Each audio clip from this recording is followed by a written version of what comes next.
Hello, second graders. I hope you're enjoying your summer vacation so far. We're about to get started with our book, Flat Stanley. So grab a hold of the book I gave you, your own copy, and follow along with me. We're going to read the first chapter called The Big Bulletin Board.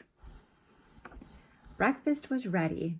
I will go wake the boys, Mrs. Lambchop said to her husband, George Lambchop. Just then, their younger son, Arthur, called from the bedroom he shared with his brother, Stanley. Hey, come and look. Hey!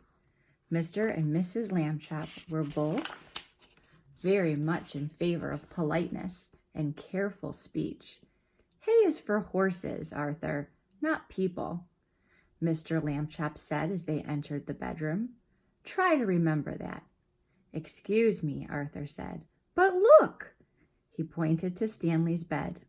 Across it lay the enormous bulletin board that Mr. Lambchop had given the boys a Christmas ago so they could pin up pictures and messages and maps.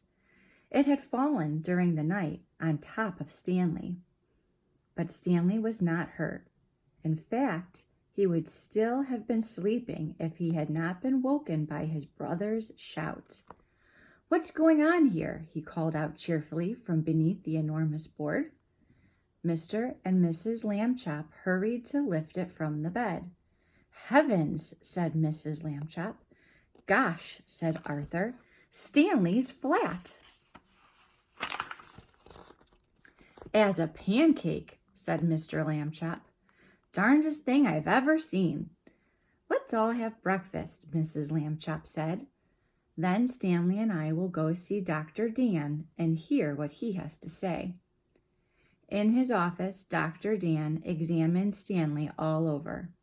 How do you feel? He asked. Does it hurt very much? I felt sort of tickly for a while after I got up, Stanley Lambchop said, but I feel fine now. Well, that's mostly how it is with these cases, said Dr. Dan. We'll just have to keep an eye on this young fellow, he said when he had finished the examination. Sometimes we doctors, despite all our years of training and experience, can only marvel at how little we really know. Mrs. Lambchop said she thought Stanley's clothes would have to be altered by the tailor now, so Dr. Dan told his nurse to take Stanley's measurements. Mrs. Lambchop wrote them down. Stanley was 4 feet tall, about a foot wide, and half an inch thick. And that's the end of chapter 1. Go on to our website and see if you can answer one of the questions that I post on a Padlet, and we can have a discussion about the first chapter. I hope you're enjoying your summer, and check back again for chapter 2 soon.